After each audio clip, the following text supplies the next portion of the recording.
श्री गणेशाय नमः। मैं आशुतोष आचार्य नारायण कृपा ज्योतिष परामर्श केंद्र की इस विशेष प्रस्तुति भक्ति आस्था में आप सभी का हार्दिक स्वागत करता हूँ। बात करने जा रहे हैं रुद्राभिषेक के बारे में। शिव पूजा, तो सावन का महीना शुरू हो रहा है कल से, और सावन में भगवान शिव को प्रसन्न करने के कई उपाय किए जाते हैं, जिससे ग्रहों की प्रॉब्लम्स में शांति मिले, जैसे आरोग्य में बढ़ोतरी हो, जैसे कि किसी संकट से घिरे उस संकट से मुक्ति के लिए कोई उपाय। तो भगवान भोलेनाथ की आराधना से किस प्रकार से हम सारे संकटों से मुक्ति पा सकते हैं, आओ देखते हैं।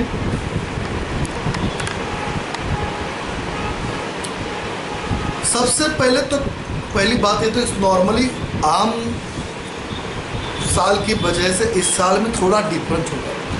हर बार तो क्या होता है कि सावन का महीना चले तो हम लोग शिवालय में चले जाते हैं, भगवान शिव पर रुद्राभिषेक करते हैं, अपनी शक्ति, अपनी भक्ति, अपनी मन की इच्छा से अभिषेक करते हैं। लेकिन भीड़ बहुत होने की वजह से वो अच्छी तरह से शायद मौका मिलता भी है, नहीं भी मिलता है। लेकिन सबसे अच्छी बात यह है कि इस बार कोरोना की वजह से आप वहाँ तो नहीं जा पाओगे, शायद मंदिरों में परमिशन मिले या ना मिले, लेकिन अपने घरों में आप शिवलिंग की स्थापना कर पूजा अर्चना अवश्य कर सकते हैं। जैसे शिव पुराण में बताया गया कि एक मुट्ठिका नाप से, मुष्टिका के प्रमाण से, अर्थात मैक्सिमम 6 इंच, आप समझ लीजिए, ज़्यादा नहीं है, 3 से 3.5 इंच का ही होता है मुष्टि पुराण, लेकिन आप 6 इंच से बड़ा शिवलिंग घर में नहीं रख सकते।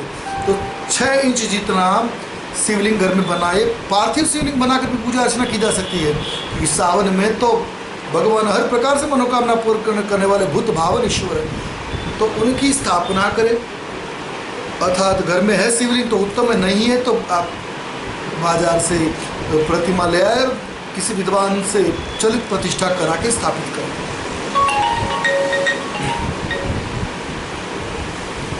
स्थापित करने के बाद आप रुद्राभिषेक पूजन अर्चन कर सकते हैं। उसके ऊपर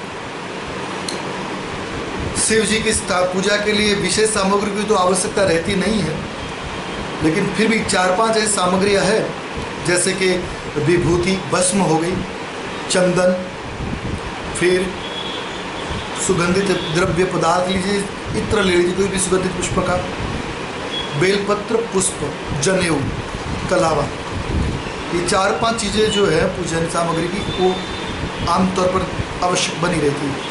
खासकर जल, गंगा जल अवश्य रखें अपने पास। गंगा जल से अभिषेक, स्नान आदि कराएं, और उसके बाद आप ये पूजन अर्चन करने के बाद इन सामग्री, भस्म लगाए, टीका करें। काले तिल, मनोकामनाओं की पूर्ति के लिए काले तिल भी शिवलिंग पर चढ़ाए जाते हैं। तो ये 4-5 सामग्रियाँ हैं, अपने पास एकत्रित करके रखें। क्या करेंगे, धूप दीप तो कॉमनली हम करते ही हैं। नैवेद्य में आप जो भी घर में अच्छी सी सात्विक पदार्थ बनाकर भगवान को भोग लगा सकते हो। आटे की बर्फी बना के भगवान को भोग लगा लिया, या फिर कोई दूध मिश्री घोल के भी भगवान को प्रसाद लगा दिया। भूत भावन ईश्वर है, सब पर प्रसन्नता रखने वाले ईश्वर है, तो इनकी आराधना बहुत सहजता से की जा सकती है।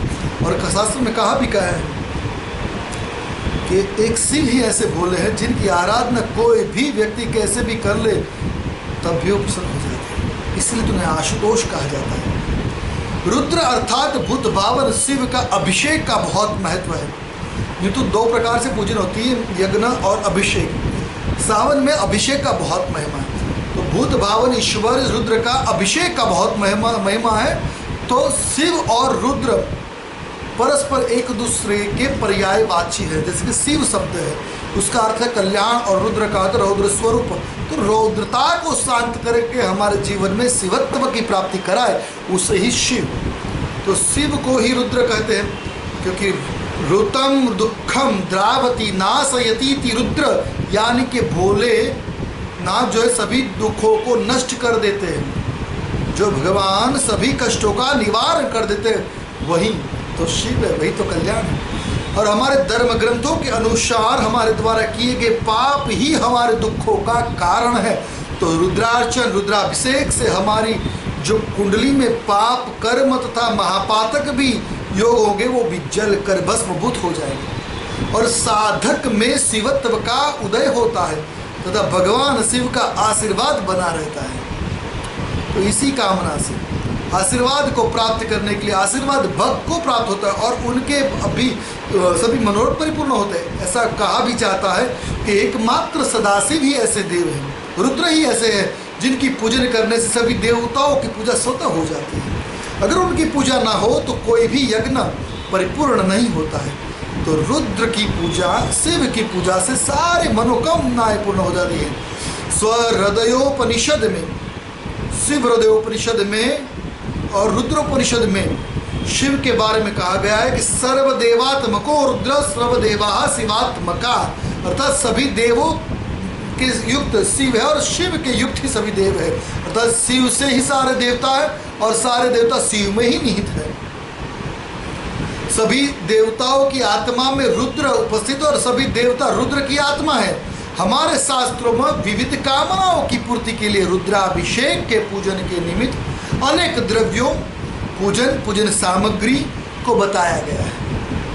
साधक रुद्राभिषेक पूजन विभिन्न विधि से विविध मनोरथों से करता है। किसी खास मनोरथ की पूर्ति के लिए तदनुसार पूजन सामग्री रहती है और विधि से, उस प्रकार की विधि से उसका रुद्राभिषेक भी किया जाता है। यूँ तो रुद्राभिषेक हमारी कुंडली के महापातक करने से हमारी कुंडली में जितने भी महापातक, जितने भी दोष है, सारे समन हो जाते हैं और हमें शिवत्व का उदय होता है। भगवान शिव का शुभाशीर्वाद प्राप्त होता है, सभी मनोरथ परिपूर्ण होते। एकमात्र रुद्राभिषेक, रुद्र के पूजन से ही सारे देवताओं की पूजा स्वतः सिद्ध हो जाती है। रुद्राभिषेक के विभिन्न पूजन के लाभ किस प्रकार से शिव पुराण में जो बताया गया उसके आधार पर देखें तो जले न, अर्थात वर्षा की कामना है, बारिश की मनोकामना रखते हैं तो जले न रुद्राभिषेक, जल से रुद्राभिषेक किया जाए। जल का रुद्राभिषेक करने से बारिश की जो मनोकामना है परिपूर्ण होगी। असाध्य रोगों की शांति के लिए कुशोदक के अर्थात कुशा को जो दर्भ बोलते हैं उसको पूरी रात्रि जल में भिगो के रखें, प्रातःकाल उस जल से रुद्राभिषेक करें, जिससे दो चीज़ें होगी। पहली, बीमारियों से मुक्ति मिलेगी। दूसरी, जिन जातकों की जन्म कुंडली में केतु अशुभ स्थान में स्थित है, अर्थात केतु की महादशा चल रही और केतु नकारात्मक प्रभावों को प्रदान कर रहा है, उनका केतु भी अनुकूल होना प्रारंभ हो जाएगा। जब ये पूरा महीना प्रतिदिन कुछ जल से अभिषेक कर सकते हो आरोग्य की प्राप्ति और केतु ग्रह को अनुकूल करने के लिए। भवन वाहन के लिए दही से रुद्राभिषेक, जिन जातकों को मकान की कामना है, भवन की कामना है, वाहन की मनोकामना है, कोई खरीदने के सोच रहे हैं लेकिन कैपेसिटी नहीं बन रही है, अथवा तो कैपेसिटी होते हुए भी आयाम नहीं बन रहे हैं, तो शिव को दही से अर्थात दही के अभिषेक द्वारा शिव को प्रसन्न करके आप अपने जीवन में सुखाकारी को प्राप्त कर सकते हैं, अर्थात वाहन और भवन का सुख प्राप्त कर सकते हैं। जैसे कि लक्ष्मी की कामना हर व्यक्ति को रहती है, कोई भी ऐसा है आदमी, कोई व्यक्ति नहीं मिलेगा जिसको लक्ष्मी की मनोकामना न हो, अर्थात आर्थिक सिद्धि में बढ़ोतरी की हर एक जीव को मनोकामना रहती है। तो क्या करना है कि गन्ने के रस से रुद्राभिषेक करना है। इक्षु रसे न, अर्थात ईख के जूस से, शुगर कैन का जो जूस निकलता है उसी से, गन्ने के रस से भगवान रुद्राभिषेक करे। शरीना रस्ती भगवान नो रुद्राभिषेक करो, एनाથી धन प्राप्ति था। तो धन की प्राप्ति के लिए गन्ने के रस से अभिषेक करें। तो फिर धन वृद्धि अगर आपके पास जो है उसमें वो पर्याप्त नहीं है आपके लिए, तो आय की वृद्धि के लिए, धन की वृद्धि के लिए, लक्ष्मी बढ़ोतरी बनी रहे और आपके पदों में प्रगति बने, इसलिए आप क्या करेंगे, शहद से, मधु से, हनी से रुद्राभिषेक करें। तो शहद के अभिषेक से भगवान शिव की पूर्ण कृपा प्राप्त होती है, धन की वृद्धि होती है। तीर्थ के जल से अभिषेक किया जाए तो मोक्ष की अभिलाषा परिपूर्ण होती है। जैसे गंगा जल है, यमुना जल है, नर्मदा जल, जो भी आपके पास अपने समय प्रति तीर्थ जल है, नदी बहती है, उसके जल से अगर आप रुद्राभिषेक करते हो या पवित्र तीर्थों के नद से लाया हुआ जल, उससे रुद्राभिषेक करें तो उस रुद्राभिषेक के द्वारा क्या होगा, मोक्ष पद की सिद्धि होगी।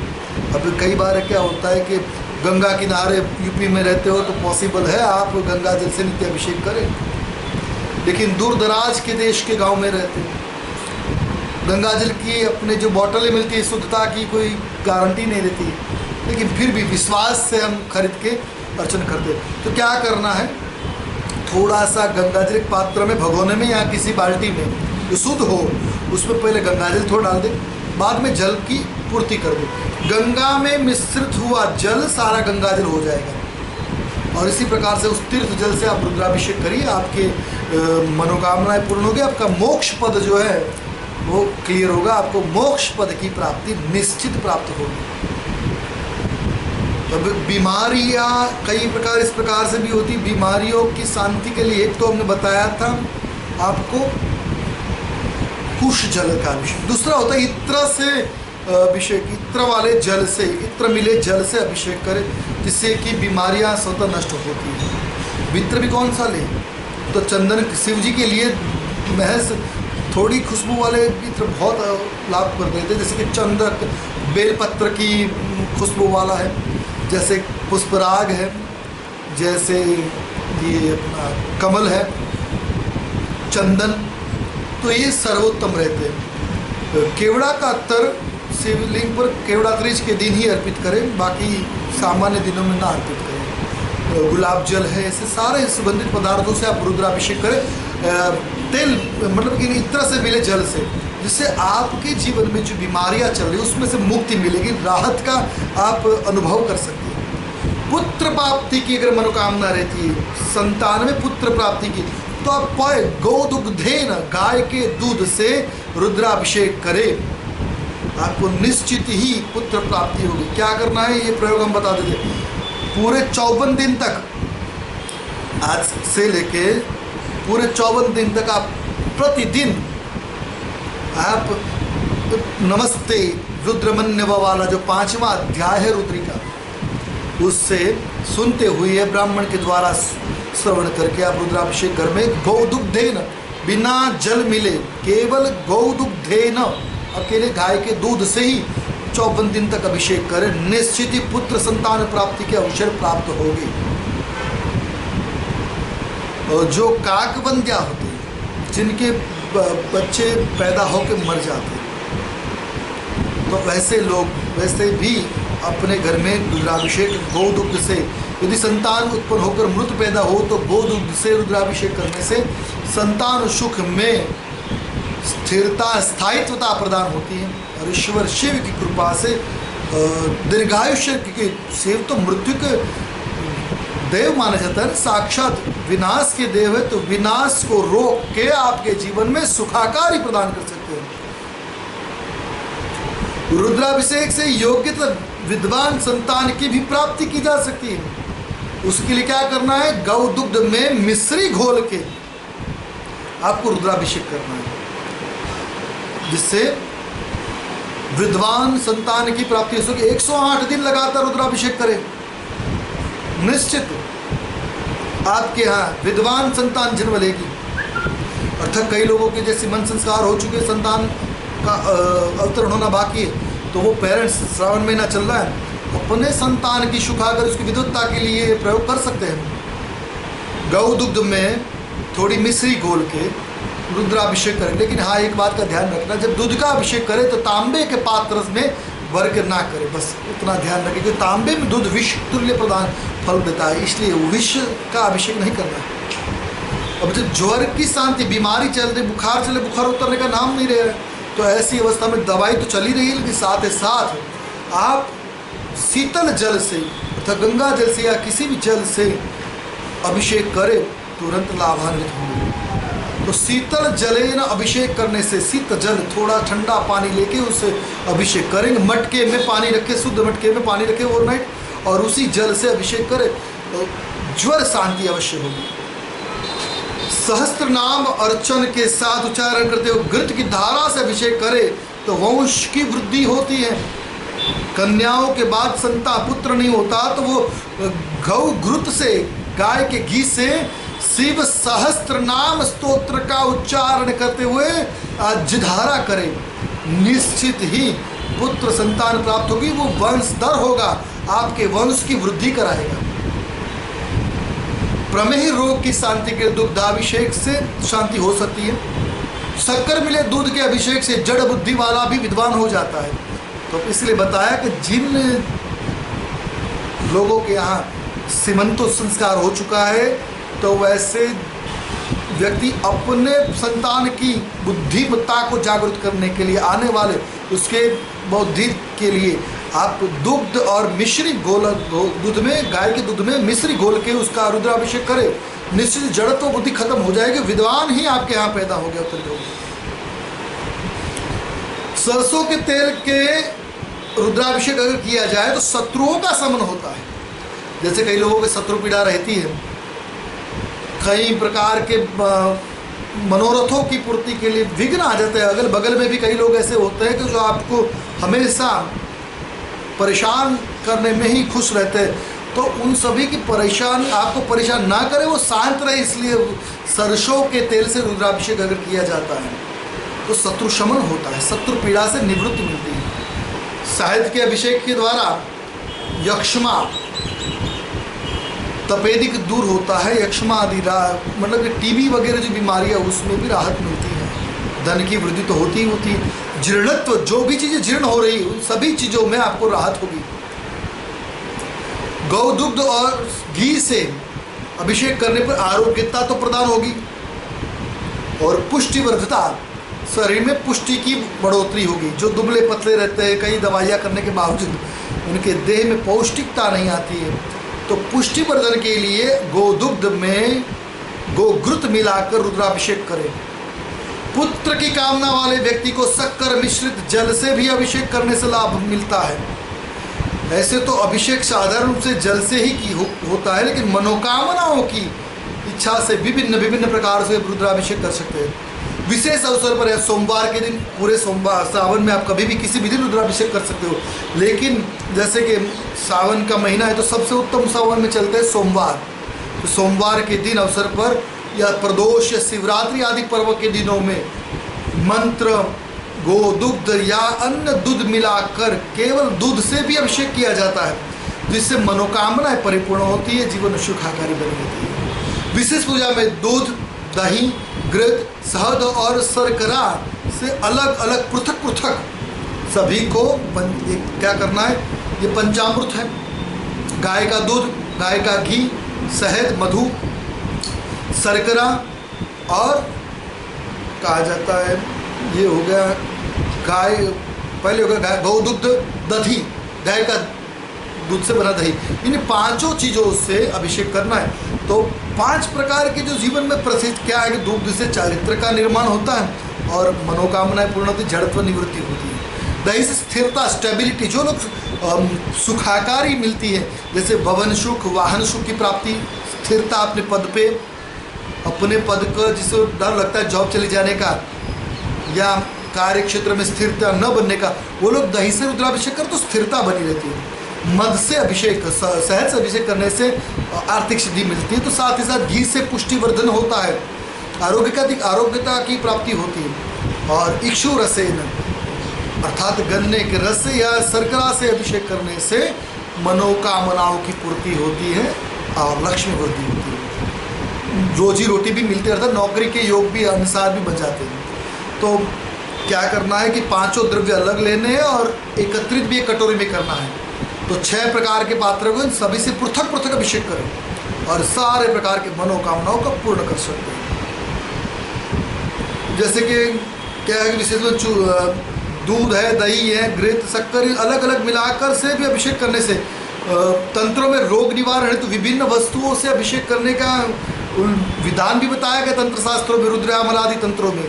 इस प्रकार विविध द्रव्यों से शिवलिंग पर विधिवत अभिषेक करने पर अभिष्ट कामना की पूर्ति होती है। इसमें कोई संदेह नहीं है कि किसी भी पुराने नियमित रूप से पूजे जाने वाले शिवलिंग का अभिषेक बहुत उत्तम फल देता है, किंतु पारद का शिवलिंग, पारदेश्वर सबसे उत्तम है, क्योंकि पारद का शिवलिंग अभिषेक किया जाए तो बहुत शीघ्र चमत्कारिक शुभ परिणाम मिलते हैं। रुद्राभिषेक का फल बहुत शीघ्र प्राप्त होता है। तो पारदेश्वर पर क्या करना है, सावन आ रहा है तो आप आज ही अब इस अवकाश हो तो आप पारदेश्वर ला दें, या इस सावन आपको चल रहा है कई जगह, गुजरात प्रदेश में सावन कल से प्रारंभ होगा, लेकिन उत्तर भारतवर्ष के अंदर सावन चल रहा है, तो आप कभी भी शिवलिंग की स्थापना करें और उसके ऊपर रुद्राभिषेक करें, आपके हर मनोकामना पूर्ण हो। तो पारद के शिवलिंग पर अभिषेक, जिन लोगों को बिजनेस नहीं चल रहा है, काफ़ी लोगों की ये हमसे बात होती है कि उनके जीवन में व्यवसाय चल रहे, कितने भी व्यवसाय बदल लिए जाए लेकिन व्यवसाय में सफलता नहीं मिल रही, तो क्या करेंगे, पारद का शिवलिंग लाके घर में स्थापित करना है। सावन चल रहा है तो पारद का शिवलिंग स्थापित करें और उसके ऊपर नित्य प्रतिदिन इन पंचामृत से अभिषेक किया जाए। शीघ्र चमत्कार प्रदान करने वाला है, आप परिणाम 15-20 दिनों में ही देख सकते हो। रुद्राभिषेक का फल बहुत शीघ्र प्राप्त होता है जब वो पारदेश्वर शिवलिंग पे हो या पार्थिव शिवलिंग में कर सकते हो। वेदों में विद्वानों ने इसकी भूरी भूरी प्रशंसा करी हो, पुराणों में इससे संबंधित अनेक कथाएं भी मौजूद है। वेदों पुराणों में रुद्राभिषेक के बारे में कहा गया है कि रावण ने अपने 10 सिरों को काट कर उससे रक्त से शिवलिंग का अभिषेक किया गया था। तंत्र शास्त्रों की बात है कि तंत्रों में बताया गया है कि अभिषेक किया था, तो वो तंत्र की बात हो गई। लेकिन रुद्राभिषेक के लिए खासकर पवित्र सामग्री का प्रयोग करना ही शुभकर रहता है, और पवित्र सामग्री में सर्वोत्तम है जल, गंगा जल, दुग्ध और अभिलाषाओं की कामना से अभिषेक किया जाए।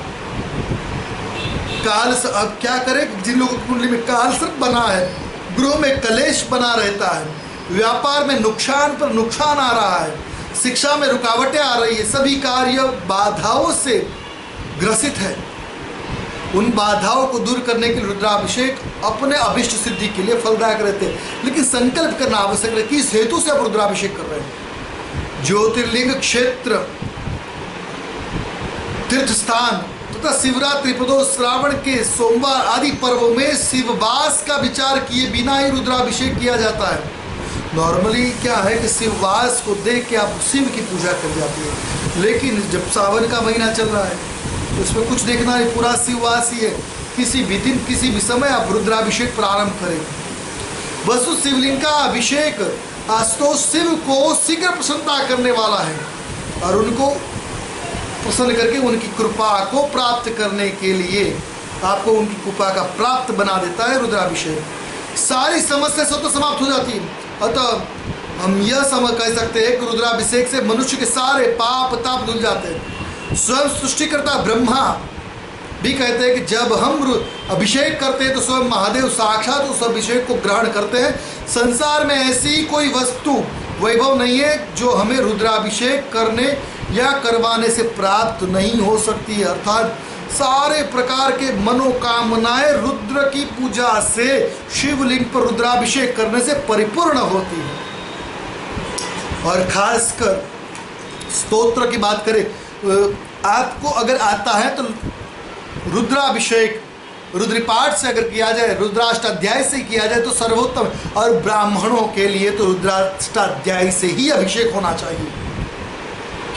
आप किसी विद्वान ब्राह्मण के माध्यम से करें या खुद उसको श्रवण करते करते रुद्राभिषेक करें, आपके लिए सर्वोत्तम लाभान्वित है। तो रुद्राष्टाध्याय से रुद्राभिषेक करना, उसमें भी रुद्र प्रश्नम 5वां अध्याय जो रुद्राष्टाध्याय में है, नमस्ते रुद्रमन्यवो तोतैखवे नमः बाहुभ्याम उत्ते नमः, तो वो 65 मंत्रों वाला जो 5वां अध्याय है उससे रुद्राभिषेक हो, ब्राह्मण जाति के लिए सर्वोत्तम माने। लेकिन अन्यत्र बाकी के लिए भी रुद्राष्टाध्याय से करें तो उत्तम ही है। लेकिन आप महिम्न स्तोत्र, पुष्पदंत जी ने जो रचित किया हुआ है महिम्न स्तोत्र, उसके द्वारा भी अभिषेक करें। कहा जाता है कि 11 बार महिम्न का पाठ किया जाए तो 1 रुद्री बराबर उसका पुण्य फल प्राप्त होता है। तो आप 11 महिम्न पाठ कर लीजिए, रुद्राष्टाध्याय का पूरी रुद्री से अभिषेक करने का आपको पूर्ण फल प्राप्त होगा। और खासकर जब प्रदोष का दिन हो या सोमवार के दिन, साथ से साथ तांडव स्तोत्र को भी जोड़ ले, जिससे हर मनसा परिपूर्ण होती है। जटाकटाह संभ्रमं ब्रह्मण्यलिम्प निर्जरी विलोल विच्चिवल्लरी विराजमान मूर्धनि धगत धगत धगत ज्वलल लाट पट्ट पावके किशोर चंद्रशेखरे रति प्रतीक्षण मम। तो ये कहा जाता है, ये रावण रचित जो स्तोत्र है तांडव स्तोत्र, उसका भी सोमवार के दिन और प्रदोष के दिन प्रयोग किया जाए तो लाभ ज़्यादा प्राप्त होता है। फिर नए विषयों के साथ आपके सामने उपस्थित होंगे।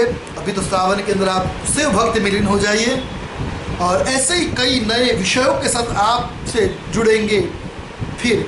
और एक बात और बता दें, आपने हमारे YouTube चैनल आशुतोष आचार्य को सब्सक्राइब नहीं किया तो कर लीजिए।